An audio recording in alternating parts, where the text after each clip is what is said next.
Marcus Williams wiped down the last table at Romano's restaurant as the clock struck midnight. The fancy dining room was empty now except for the soft yellow lights that made everything look warm and peaceful. He had been working at this place for 2 years and knew every corner of it by heart. The rich customers who came here never looked at him twice, but he did not mind. He had a job, and that was what mattered. Marcus walked to the kitchen where Chef Carlos was packing up the leftover food. There were 3 loaves of fresh bread that nobody had touched tonight. The restaurant policy said all leftover food had to go in the trash. Marcus always felt bad about this rule because he knew there were hungry people outside while good food got thrown away. He said goodbye to Carlos and headed toward the back door that led to the alley. This was his usual way home because it was shorter, and the main street was always too crowded late at night. As he pushed open the heavy door, he saw the same man sitting against the brick wall like he did every night. The man was old with gray hair and a beard that needed cutting. His clothes were dirty and had holes in them. He had a cardboard sign next to him, but Marcus had never seen him hold it up to ask for money. The man just sat there quietly, like he was trying not to bother anyone. Most people walked past him like he was invisible. Marcus had noticed this man 3 months ago when he first started using the alley to go home. At first, he just nodded when he walked by. Then one night when it was raining hard, he had given the man his umbrella. The man had looked surprised and said thank you in a voice that sounded educated. This made Marcus curious, but he did not ask questions. Tonight, Marcus stopped walking and looked back at the restaurant door. He thought about the bread that would go in the trash tomorrow morning.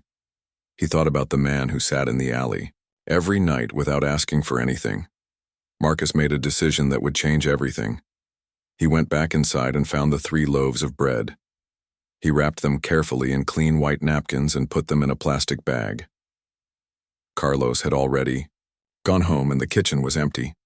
Marcus felt nervous, but he knew this was the right thing to do. When he came back outside, the man was still sitting in the same spot. Marcus walked over and held out the bag. The man looked up with eyes that seemed much smarter than his appearance suggested. He took the bag without saying anything, but his expression showed he was grateful. This became their routine. Every night after work, Marcus would bring whatever bread was left over.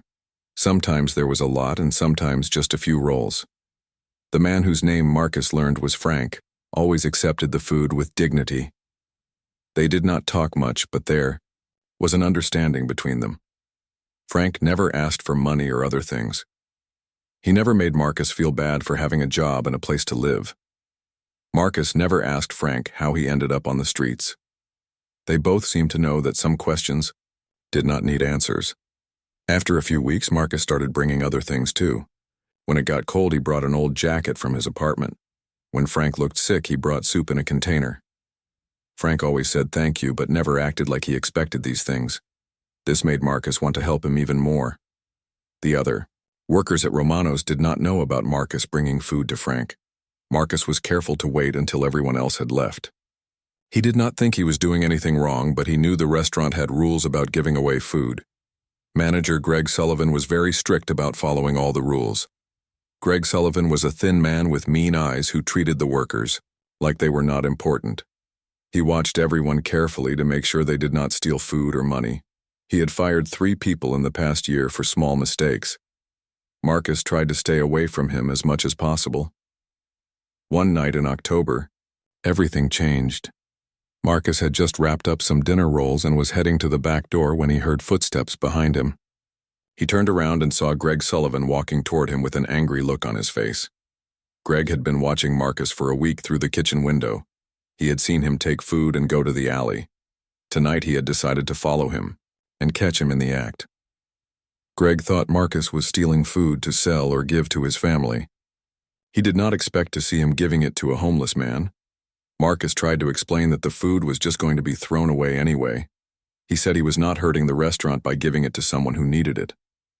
Greg did not want to hear any explanations. The rules were clear and Marcus had broken them. Greg told Marcus he was fired and had to leave immediately.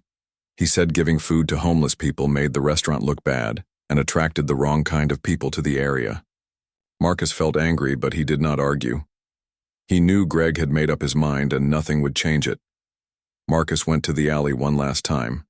Frank was waiting in his usual spot and seemed to know something was wrong.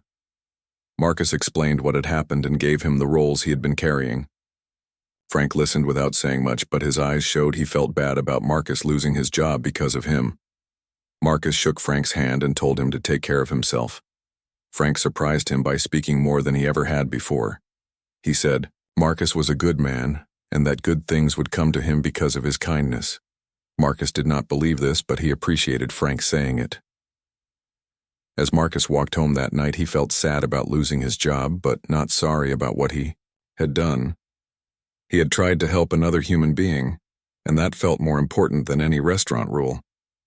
He had no idea that this simple act of giving bread to a hungry man had started something that would affect the entire world. Frank watched Marcus disappear into the night and then looked down at the bag of rolls. He had not told Marcus the truth about who he really was or why he was living on the streets. Tomorrow he would have to make a choice that would change both their lives forever. Frank Johnson sat in the alley long after Marcus had gone home. The young man had no idea who he was really helping every night. Frank was not just any homeless person. He was Dr. Franklin Johnson, who had once been one of the smartest scientists in the country. His life had fallen apart 10 years ago, but his mind was still as sharp as ever. Frank had been a professor at Chicago University where he studied something called quantum physics. This was the science of very tiny particles that make up everything in the world. Frank had discovered something amazing about how these particles worked, but nobody believed him. Other scientists said his ideas were crazy and impossible. Frank had spent all his money trying to prove his theories were right. He lost his job at the university when they said he was wasting time on foolish ideas. His wife left him when the bank took their house. His friends stopped talking to him when he kept trying to explain his discoveries that nobody wanted to hear about. For the past 10 years, Frank had been living on the streets and thinking about his work.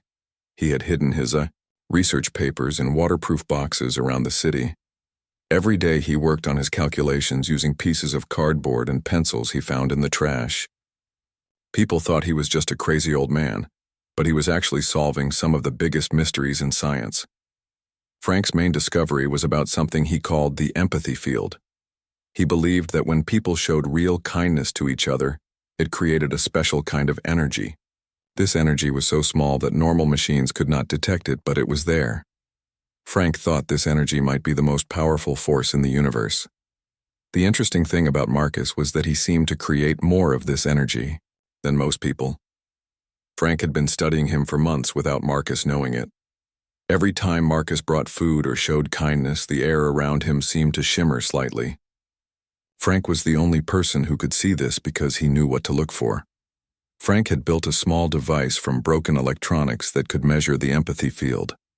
It was hidden in his coat and had been recording data about Marcus for 3 months. The numbers showed that Marcus was very unusual. Most people created tiny amounts of this energy when they helped others. Marcus created amounts that were 100 times stronger. This made Frank think that Marcus might be one of the special humans he had read about in his research. Throughout history, there had been people who seemed to make impossible things happen, just by caring about others. These people usually did not know they had any special abilities. They just lived normal lives and helped people whenever they could. Frank knew he had to tell Marcus the truth about who he was and what he had discovered. But first, something else happened that changed everything. On the night after Marcus lost his job, Frank was sitting in the alley when he saw bright lights in the sky. At first he thought it might be airplanes or helicopters, but these lights moved in ways that no human machine could move. They came down from space and stopped in the air above the city. Frank could see that they were not from Earth. After 40 years of studying science, he knew he was looking at alien spaceships. The ships were beautiful and terrifying at the same time. They were silver and blue and seemed to be made of metal that changed color when the light hit it. There were 3 of them floating silently above Chicago. Frank was sure there were more ships over other cities around the world.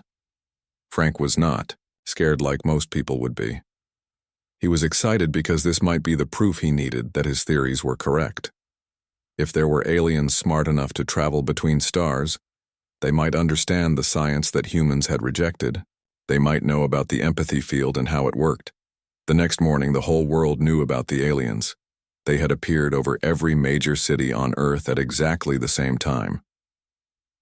The news was full of stories about panic and fear, but the aliens had not done anything threatening. They just floated in the sky and waited. Then the aliens sent a message that was broadcast on every television and radio station in the world. They spoke in perfect English and other languages. They said they were called the Valorian Empire and they came in peace. But they had not come just to say hello. They had come to test humanity. The aliens explained that they traveled around the galaxy looking for species that might be ready to join their community of worlds. But not every species was worthy of this honor. They would choose 100 humans to take part in special tests. If the humans passed these tests, Earth would be welcomed into the galactic community. If they failed, Earth would be left alone but watched to make sure humans never became a threat to other worlds. Frank listened to this message and immediately understood what was really happening. The aliens were not testing human intelligence or technology. They were testing something much more important. They were looking for the same thing Frank had been studying. They wanted to know if humans could create the empathy field. Frank knew that Marcus would be chosen for these tests. The young man's ability to generate this special energy would make him very interesting to the aliens. Frank also knew that Marcus would need help to understand what was happening to him. It was time for Frank to stop hiding and reveal who he really was. Frank went to one of his hidden boxes and pulled out some of his most important research papers. He cleaned himself up as much as possible and waited for Marcus to come looking for him. Frank was sure that Marcus would return to the alley even though he no longer worked at the restaurant. The young man had a good heart and would want to make sure Frank was okay. Frank was right. The next evening, Marcus appeared in the alley carrying a bag of food he had bought with his own money. When he saw Frank sitting there with papers spread around him, Marcus looked confused. Frank smiled and said it was time for him to explain some things that would be hard to believe. Frank told Marcus his real name and about his years as a scientist. He showed Marcus the calculations and drawings that proved the empathy field was real. Most importantly, he explained that Marcus had a special gift that made him different from most other humans. Marcus listened to all of this with growing amazement. At first he thought Frank might be crazy, but the papers looked real, and the science seemed too complicated for someone to just make up. When Frank showed him the device that had been measuring energy around Marcus, everything started to make sense. Frank explained that the aliens had probably been watching Earth for a long time. They would have detected the empathy field that some humans could create. Now they wanted to test whether humans could use this ability to help other species across the galaxy. Marcus was going to be one of the people chosen for these tests, whether he wanted to be or not. Marcus stared at the papers Frank had spread out in the alley. The writing was full of numbers and symbols that looked like a foreign language to him. But Frank explained everything in simple words that Marcus could understand. The old man, who had been sitting quietly in the alley for months, was actually one of the smartest people Marcus had ever met. Frank told Marcus that the energy he created when he helped people was real and could be measured. He said this energy was more powerful than electricity or any other force that humans knew about. Most people made tiny amounts of it, but Marcus made so much that it could actually change things around him. Marcus found this hard to believe, but Frank showed him proof. The small device hidden in Frank's coat had been recording data every time Marcus brought food. The numbers clearly showed spikes of energy whenever Marcus performed an act of kindness. Frank said this was why Marcus always seemed to be in the right place at the right time to help people. While they were talking, the alien ships in the sky began to move. They came lower, and people could see them more clearly. The ships were huge and covered with lights that pulsed like heartbeats. Everyone in the city stopped what they were doing to watch them. Then something amazing happened. Beams of light came down from the ships and touched different people around the world. Marcus felt a warm, tingling sensation and looked down to see himself surrounded by a gentle blue glow. The light lasted for about 10 seconds and then disappeared. Frank was not surrounded by light, but he was not surprised. He had expected that Marcus would be chosen, but not him. The aliens were looking for people who could naturally create the empathy field. Frank could study it and measure it, but he could not make as much of it as Marcus could. All over the world, 100 people found themselves surrounded by the same blue light. The news quickly reported that these chosen humans came from every country and every walk of life. There were teachers and nurses and janitors and store clerks, but there were no presidents or generals or billionaires. The aliens seemed to be choosing ordinary people who did extraordinary things for others. Marcus felt scared about being chosen, but Frank told him this was the greatest opportunity any human had ever been given. The aliens wanted to test whether humans were ready to join other species among the stars. If Marcus and the other chosen people passed the tests, it would mean a new future for everyone on Earth. The next day, the aliens sent another message explaining what would happen. The 100 chosen humans would be taken to the alien homeworld for testing. The tests would measure different abilities, and the results would determine Earth's future. The chosen people could refuse to go, but then Earth would automatically fail the test. Marcus knew he could not refuse. Too much depended on what happened in these tests. Frank agreed and said Marcus had a responsibility to represent humanity. The old scientist also had a request. He wanted Marcus to take some of his research papers with him. If the aliens were as advanced as they seemed, they might understand Frank's work better than humans did. 3 days later, a smaller alien ship landed in a park near downtown Chicago. Similar ships landed in other cities to collect the chosen humans. Marcus said goodbye to Frank and promised to come back with stories about what he learned among the stars. The ship was beautiful inside, with walls that seemed to be made of crystal and metal combined. Marcus met 5 other chosen humans from different parts of America. There was Linda, who worked at a hospital in New York. There was Carlos, who taught children in Texas. There was Betty, who ran a food kitchen in California. There was Steve, who fixed cars in Michigan. There was Amy, who took care of old people in Florida. All of these people had one thing in common. They spent their lives helping others without expecting anything in return. Marcus realized that the aliens had not chosen humans randomly. They had been watching and studying to find people who showed the most kindness and compassion. The trip to the alien world took 3 days, but it felt much shorter because of the amazing technology on the ship. Marcus could look out windows that showed the stars rushing past faster than light itself. The alien crew members were tall and thin with blue skin and silver eyes. They were polite but did not talk much to the humans. When they arrived at the alien world, Marcus was amazed by what he saw. It was not a planet like Earth, but a huge space station that looked like a city floating among the stars. There were buildings and parks and lakes all inside a giant bubble that kept the air in and the cold of space out. Marcus and the other 99 chosen humans were brought to a large hall where they met their first alien leader. His name was Ambassador Kyrian, and he was taller than the others, with markings on his blue skin that seemed to glow. His silver eyes looked at each human as if he could see into their souls. Kyrian spoke in perfect English and explained why they were there. He said the Valorian Empire had been exploring the galaxy for thousands of years, looking for species that could join their federation. But not every species was ready for this responsibility. Some were too violent, and others were too selfish. A few had the potential to become valuable members of the galactic community. The ambassador explained that humans had caught their attention because of a special quality that only a few species possessed. He called it the ability to generate quantum empathy fields through genuine compassion. Most species could feel emotions, but very few could create energy through caring about others. Kyrian said that this ability was more than just interesting science. It was actually essential for survival in the galaxy. There were forces in space that could only be fought with this special energy. Species that could not generate it would always be vulnerable to these threats. The tests would measure how well humans could use this ability under different conditions. There would be challenges that tested courage and intelligence, but the most important tests would measure compassion and selflessness. Kyrian warned that these would not be easy tests, and some humans might not survive them. Marcus felt scared but also excited. He thought about Frank sitting in the alley with his calculations and theories. The old scientist had been right about everything. The energy that Marcus created when he helped others really was important. Now he had a chance to prove that humans deserved a place among the stars.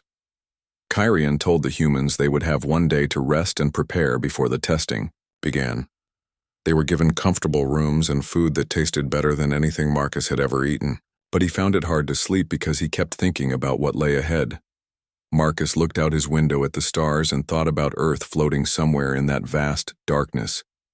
Billions of people were counting on him, and 99 others, to pass tests they did not understand. The responsibility felt heavier than anything Marcus had ever carried, but he knew he could not let humanity down.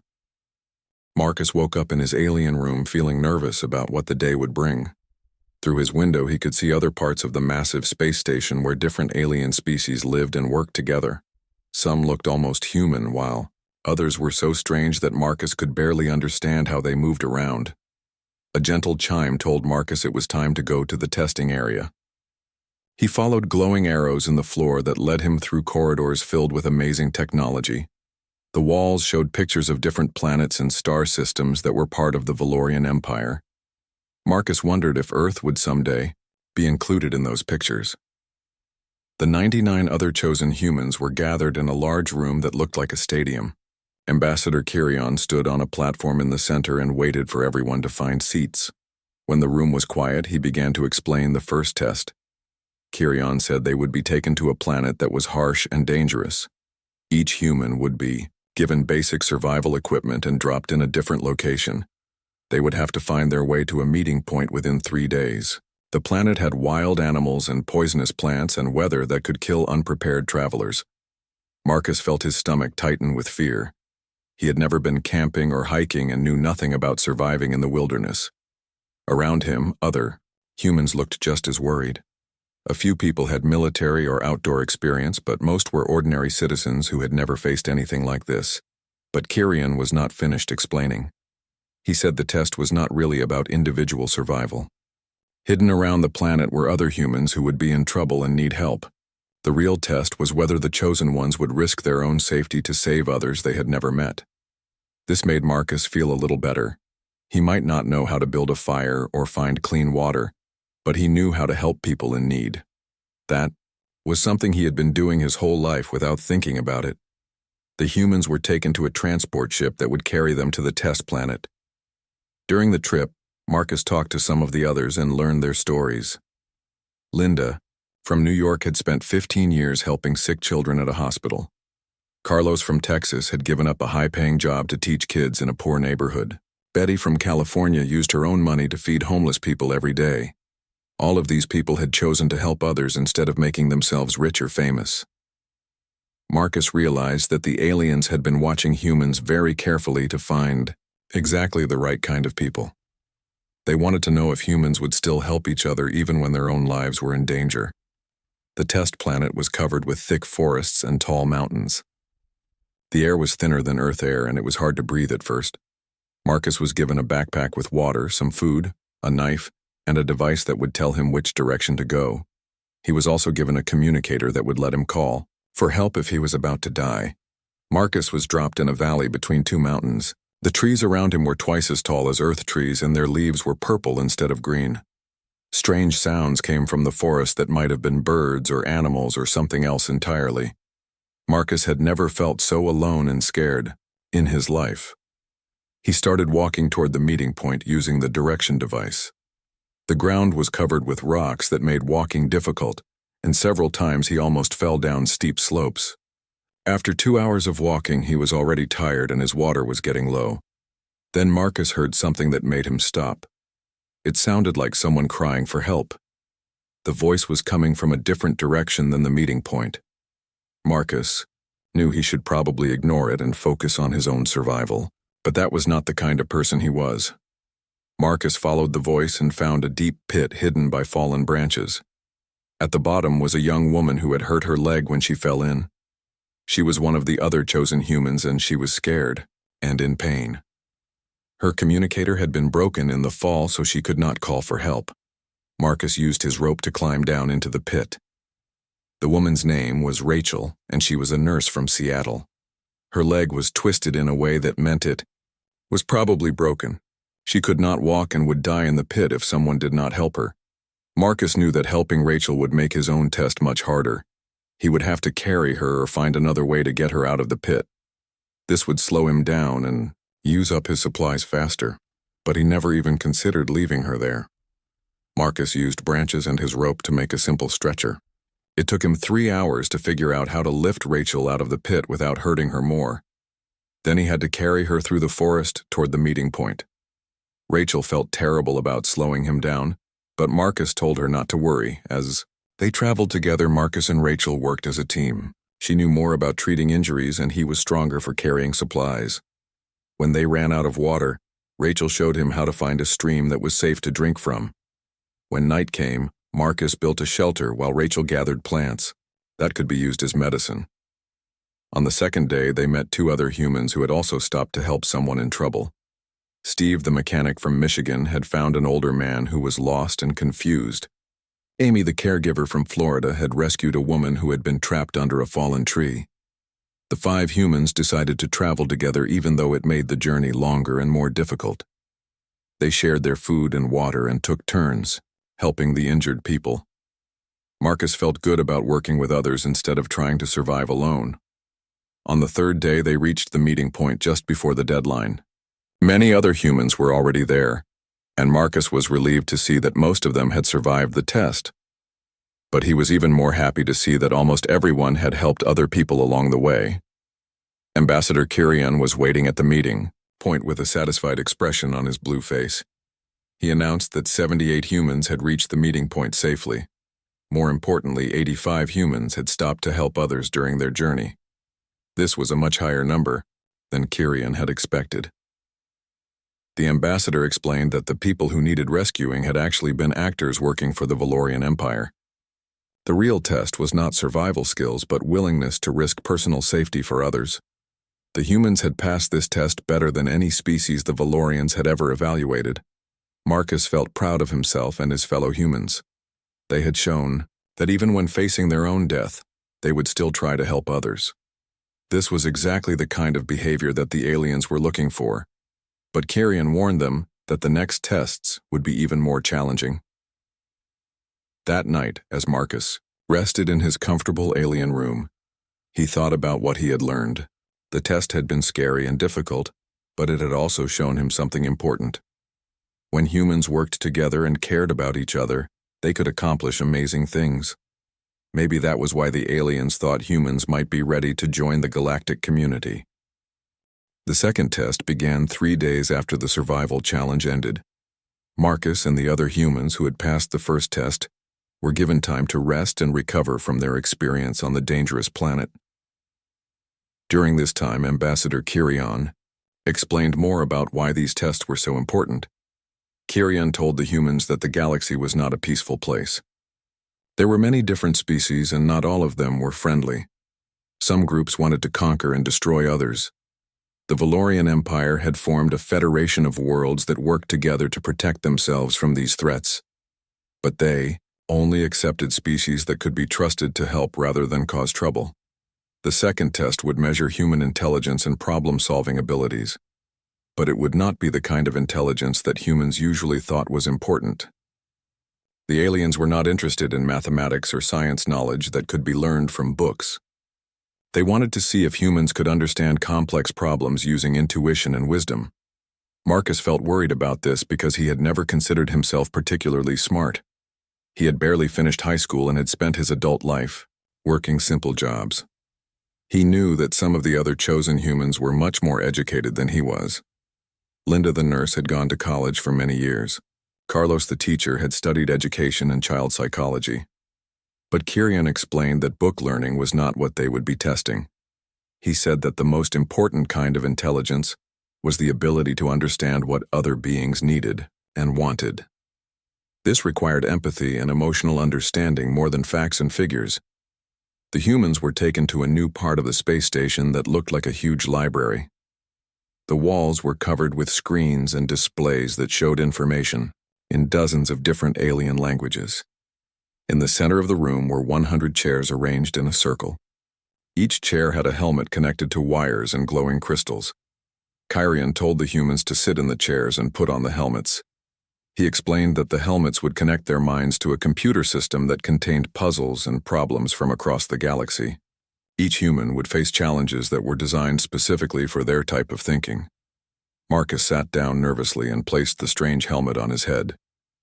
At first, nothing happened, and then suddenly his mind was filled with images and sounds from alien worlds. He could see cities floating in the clouds and oceans made of liquid crystal and forests where the trees sang to each other. The first puzzle appeared in Marcus's mind like a vivid dream. He was standing in a marketplace on an alien world where two different species were arguing about a trade agreement. One group looked like giant insects with beautiful wings. The other group looked like walking plants with flowers for heads. The insect people wanted to trade their honey for the plant people's seeds, but they could not agree on how much honey was worth how many seeds. Both sides thought the other was trying to cheat them. Their argument was getting louder and more angry. Marcus realized that this was not really about honey and seeds. Both species were afraid of being taken advantage of by the other. The insect people had been cheated by traders in the past and did not trust easily. The plant people were proud and did not want to appear weak by accepting a bad deal. Marcus found himself speaking to both groups even though he was not sure how he knew their languages. He suggested that instead of arguing about prices, they should talk about what each group really needed. The insects needed the seeds to grow food for their children. The plants needed the honey to help their flowers bloom more beautifully. When both sides understood what the other really wanted, they were able to find a solution that made everyone happy.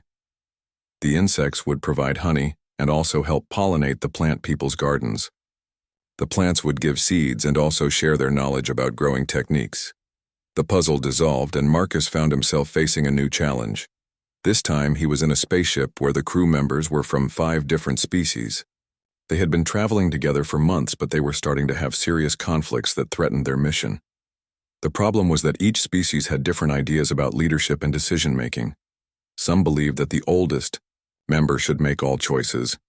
Others thought that the smartest person should be in charge. Still others wanted everyone to vote on every decision.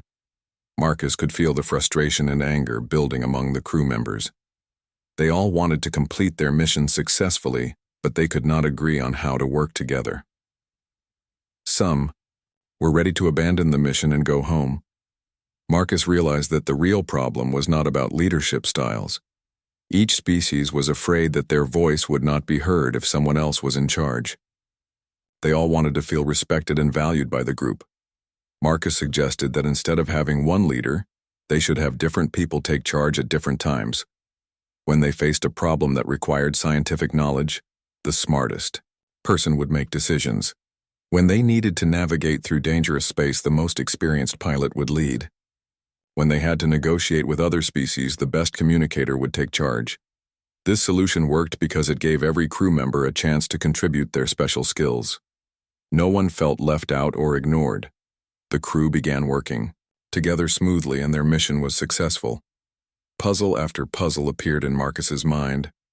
Some involved alien families with relationship problems.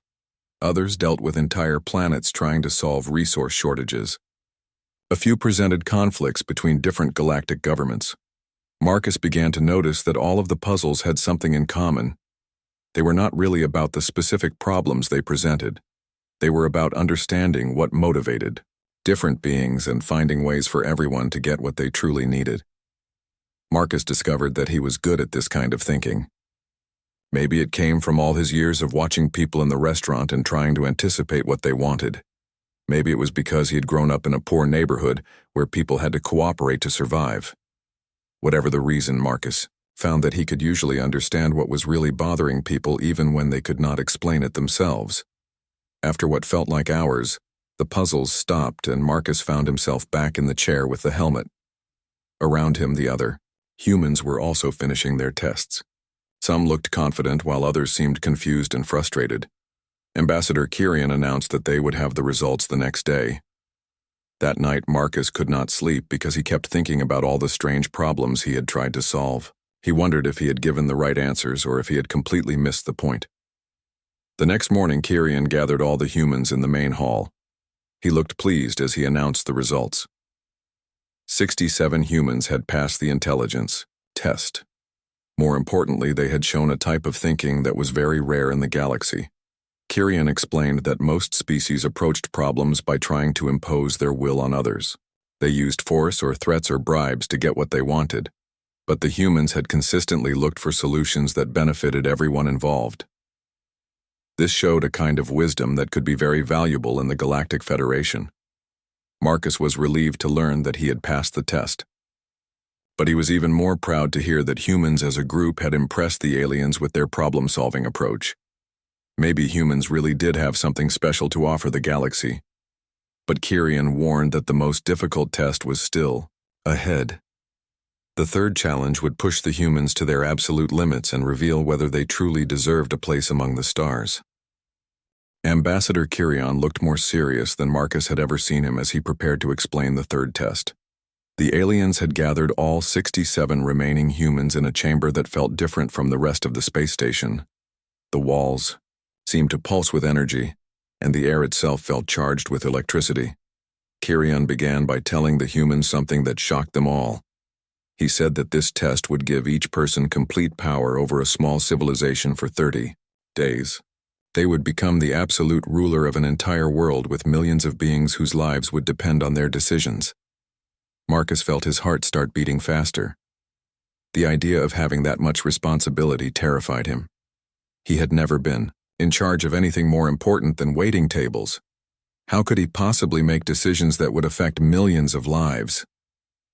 Kyrian explained that each human would be connected to a simulation system that was so advanced it was almost like a real world.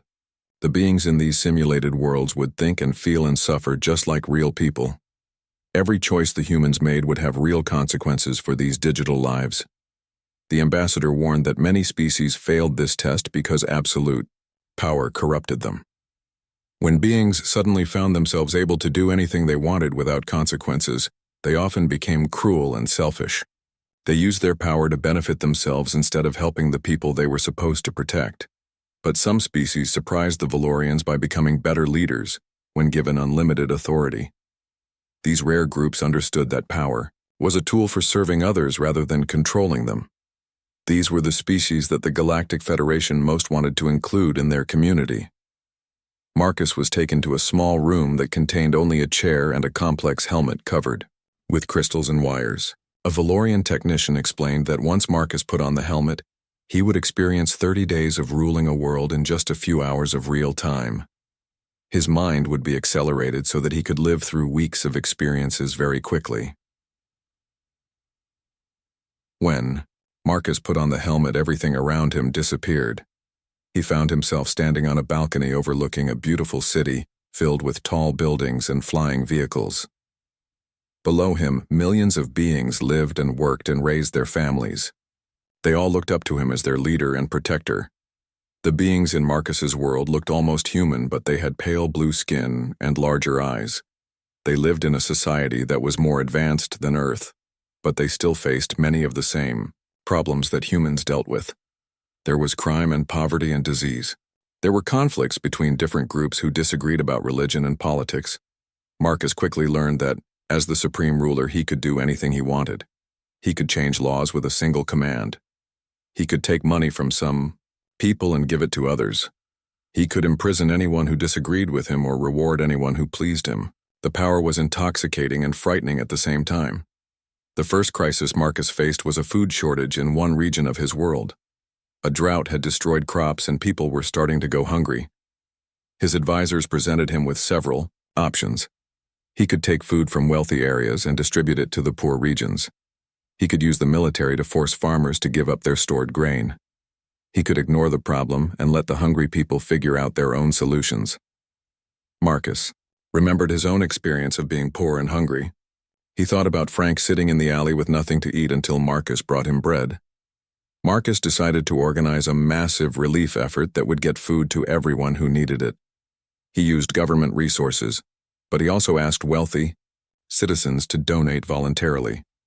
The relief effort was successful and no one starved during the drought, but it used up a lot of money that had been saved for other projects. Some of Marcus's advisors told him he had been too generous and should have let some people suffer, so that others could learn to be more self-reliant. Marcus disagreed with this advice. He believed that a leader's first job was to make sure all of his people had enough food and shelter and safety. Everything else was less important than meeting these basic needs. The next challenge was more complicated. Two groups in Marcus's world had been fighting each other for generations. They had different religions and claimed that the same piece of land belonged to them. Both sides wanted Marcus to use his power to support their cause and destroy their enemies. Marcus could have easily ended the conflict by choosing one side and using his military to crush the other. This would have been quick and decisive, but it would have meant that millions of people would suffer and die. Marcus spent days studying the history of both groups and trying to understand what they really wanted. He discovered that both sides were afraid of being wiped out by the other. They had been taught from childhood that their enemies wanted to destroy their culture and religion. Neither group believed that they could safely share the disputed land. Marcus proposed a solution that surprised everyone. Instead of giving the land to one group or the other, he would create a new city where both groups could live together. Each religion would have its own temples and schools, but they would share the same neighborhoods and workplaces. This idea made both sides angry at first. They said it was impossible for their people to live together peacefully, but Marcus used his authority to make it happen anyway. He moved families from both groups into the new city and provided extra security to prevent violence. The experiment worked better than anyone expected. When people from both groups lived next to each other and worked together, they realized that their enemies were not monsters, but ordinary people with families and hopes and fears. After a few months, the violence stopped, and the two groups began to cooperate. Marcus faced many other challenges during his 30 days as ruler. He had to deal with corruption in his government, pollution that was making people sick, and economic problems that left many citizens without jobs. In every case, he tried to find solutions that would help the most people while treating everyone fairly. The hardest part of being an absolute ruler was resisting the temptation to use his power for selfish purposes. Marcus could have lived in the most beautiful palace and eaten the finest food, and surrounded himself with servants who would do anything he commanded. But instead, he lived simply and spent most of his time working to solve his people's problems. By the end of the 30-day period, Marcus's world had become a much better place to live. Crime was down because people had better opportunities for education and jobs. The environment was cleaner because Marcus had invested in new technologies. Different groups were learning to cooperate instead of fighting each other. When the simulation ended, Marcus found himself back in the small room on the alien space station. He felt exhausted, as if he had really lived through 30 days of intense responsibility. The Valorian technician told him that his test was complete and that the results would be analyzed. Marcus spent the next few hours talking with other humans who had just finished their own simulations. Everyone had been given different worlds, with different problems, but they all had similar experiences. Most had tried to use their power to help people rather than control them. Linda the nurse had focused on improving healthcare in her world. Carlos the teacher had built better schools and universities. Betty, who ran the food kitchen, had eliminated hunger and homelessness. Each person had approached leadership by trying to solve the problems they cared most about. When all the tests were complete, Ambassador Kyrian gathered the humans to announce the results. His expression was amazed as he told them that 59 humans had passed the power test. This was the highest success rate that any species had ever achieved. Kyrian explained that most species became corrupted when given absolute authority. They used their power to benefit themselves and their friends while ignoring the suffering of others. But the humans had consistently chosen to serve their people rather than rule over them. This result convinced the Valorians that humans were ready for the final test. But Kyrian warned that this last challenge would be the most dangerous one yet. It would determine not just whether humans could join the Galactic Federation, but whether Earth would survive at all. Ambassador Kyrian's silver eyes looked grave as he prepared to reveal the truth about the final test. Marcus and the 58 other humans who had passed all the previous challenges gathered in the main hall of the space station. They had no idea that everything they had experienced so far was just preparation for something much more dangerous. Kyrian began by explaining that the Valorian Empire had not been completely honest about why they were testing humans. The aliens were not just looking for new members to join their peaceful federation. They were desperately searching for allies in a war that threatened to destroy all life in the galaxy. The enemy was called the Void Collective, and they were unlike anything the humans could imagine. They were not living beings, but artificial intelligences that had consumed their creators long ago. For thousands of years, the Void Collective had been spreading from galaxy to galaxy, destroying every form of life they encountered. The machines of the Void Collective fed on something that all living beings produced. They drained the energy that came from consciousness and emotions and creativity. When they finished with a world, nothing remained but empty husks floating in space.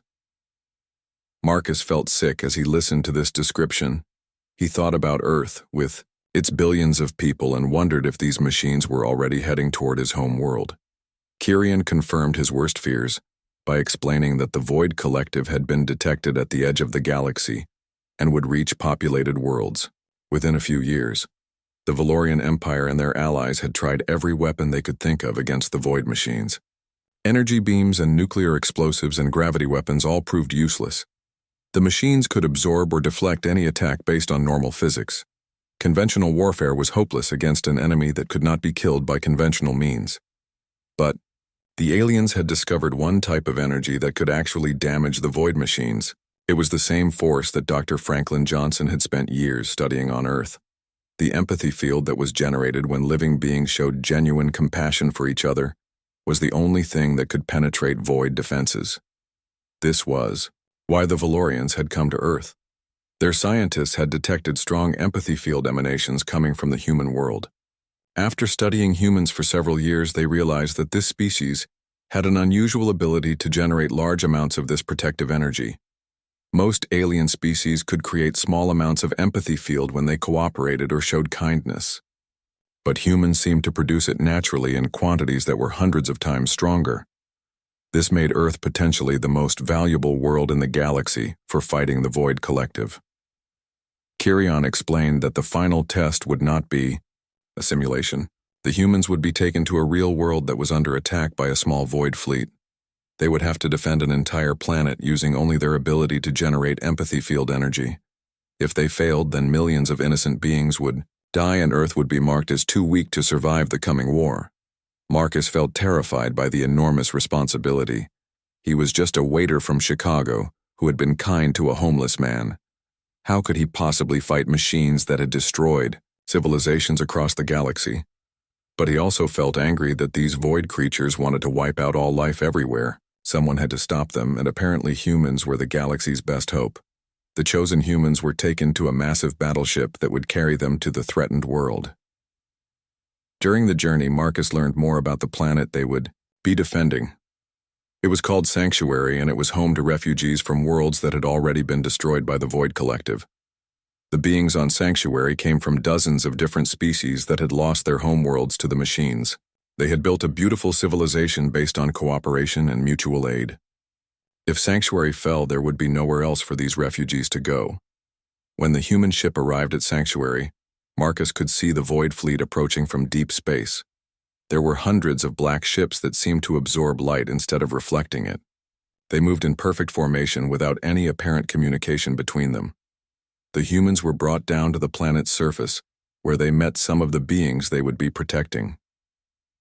Marcus was amazed by the diversity of life forms that had made Sanctuary their home. There were crystalline beings that communicated through musical tones. There were gas creatures that floated through the air like living clouds. There were plant animals that could move and think, but also grew roots and leaves. All of these different species had learned to live together peacefully on Sanctuary. They shared resources and helped each other, despite having completely different ways of life. Marcus realized that this world was like a giant version of the multicultural neighborhood where he had grown up. The Valorian defenders explained that the humans would need to work together to create a planetary shield made of empathy, field energy. Individual humans were powerful, but they would need to combine their abilities to protect an entire world. This meant putting aside any personal differences and focusing completely on caring for the beings they were defending. As the Void ships got closer, Marcus could feel something cold and terrible pressing against his mind. The machines were trying to drain the life energy from everyone on the planet. People began to feel depressed and hopeless for no reason. Some of the refugees started to panic and fight with each other. Marcus realized that this was how the Void Collective weakened their enemies before attacking. They made people stop caring about each other so that they could not generate the empathy field that might protect them. The machines were trying to turn the planet's greatest strength into weakness, but Marcus had spent his life helping others even when he was tired or discouraged. He knew how to care about people even when everything seemed hopeless. He reached out to the other humans and reminded them why they were fighting. They were not just protecting Sanctuary, but defending the right of all living beings to exist and grow and love each other. The humans joined hands in a circle around the planet's main city. Marcus could feel the empathy field energy flowing between them and growing stronger as they focused on the innocent lives that depended on them. The energy became visible as a golden light that rose up from the surface and spread across the sky. When the void ships reached the planet, they fired their terrible weapons at the surface. But instead of destroying buildings and killing people, the energy beams simply disappeared when they hit the golden shield. The machines tried more powerful weapons, but nothing could penetrate the barrier created by human compassion. Then something amazing happened. The empathy field began to affect the void ships themselves. The golden energy surrounded the black vessels and started to dissolve their hull plating. For the first time in thousands of years, the machines of the Void Collective were taking damage that they could not repair. The Void Fleet tried to retreat, but it was too late. The empathy field had grown so powerful that it was actively hunting down the machine ships. One by one, the black vessels were destroyed by the same force they had been trying to drain from living beings. When the last void ship was destroyed, the golden light slowly faded from the sky. The beings on Sanctuary cheered and celebrated their survival. Marcus and the other humans were exhausted, but they felt proud of what they had accomplished together. Ambassador Kyrian appeared with tears in his silver eyes. He told the humans that they had just won the first major victory against the Void Collective in over a century. More importantly, they had proven that Earth deserved to be protected and supported by every free species in the galaxy. The journey back to Earth felt different than the trip that had brought Marcus to the stars. He was returning as a hero who had helped save an entire world, but more importantly, he was bringing news that would change humanity's future forever. The other chosen humans shared his excitement as they watched their home planet grow larger through the ship's windows. Ambassador Kyrian had insisted on personally escorting the humans back to Earth. The Valorian leader wanted to address the entire world and explain what had happened during the tests. He also wanted to formally invite humanity to join the Galactic Federation as full members, rather than subjects. When the ship landed in Chicago, Marcus was surprised to see crowds of people waiting for them. News of the alien tests had been broadcast around the world, and everyone knew that Earth's future had depended on the performance of 100 chosen humans. The successful defense of Sanctuary had been witnessed by beings across the galaxy, and the story had somehow reached Earth. Marcus looked for Frank Johnson in the crowd, but could not see the old scientist anywhere. He was worried that something might have happened to Frank during the weeks that Marcus had been away. As soon as the official ceremonies were finished, Marcus planned to go back to the alley where it had all started. The humans were taken to the United Nations building in Nidowarisire, New York, where leaders from every country had gathered to hear Ambassador Kyrian's announcement. The Valorian leader stood before the assembled representatives of humanity and delivered news that changed everything. Kyrian explained that humans had passed every test with flying colors. More importantly, they had demonstrated an ability to generate empathy field energy that was stronger than any species the Valorians had ever encountered. This made Earth one of the most valuable worlds in the galaxy for defending against the Void Collective. But the ambassador had even better news to share. The victory at Sanctuary had inspired other species across the galaxy to join the fight against the Void machines. Worlds that had been hiding in fear were now coming forward to offer their help. The tide of the war was finally turning in favor of life over extinction. Kyrian announced that the Valorian Empire would be dissolved and replaced with a new democratic federation where every species had an equal voice. Earth would be given advanced technology and knowledge that would solve many of humanity's problems. But in return, humans would help train other species to generate the empathy field energy that was so crucial for galactic defense. Marcus listened to all of this with amazement. A few months ago, he had been a waiter in a Chicago restaurant worried about keeping his job. Now he was being told that his simple act of kindness to a homeless man had helped start a chain of events that would save the galaxy. After the ceremony, Marcus finally had a chance to return to Chicago and look for Frank Johnson.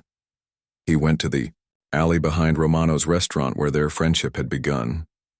At first he thought the alley was empty, but then he saw Frank sitting in his usual spot with a huge smile on his weathered face. Frank was no longer dressed in dirty homeless clothes. He wore a clean suit and looked like the distinguished scientist he had always been underneath his disguise. Next to him sat several boxes filled with research papers and the measuring device he had used to study Marcus. Frank explained that during Marcus's absence he had been contacted by scientists from around the world who wanted to learn about his empathy field theories. His work was no longer dismissed as crazy, but recognized as the key to understanding humanity's most important ability. Frank had been offered positions at universities and research institutes across the globe, but he had decided to create something new instead. With support from world governments, he was establishing the International Empathy Institute, where humans would learn to develop their natural abilities and teach these skills to alien species. Marcus was offered the position of director of field operations at the institute. His job would be to travel around Earth finding other humans who had strong empathy field generation abilities and helping them understand their gifts. He would also work with alien ambassadors who came to Earth to learn from human teachers. The first alien students were already arriving on Earth. They came from species that had survived void attacks, but wanted to become stronger defenders of life. Marcus was amazed to meet beings from worlds he had only seen in the alien computers during his tests. All of them were eager to learn from the humans who had defeated an entire void fleet. One of Marcus's first students was a young crystalline, being from Sanctuary named Resonance. She had been on the planet during the attack and had felt the golden shield that saved her world.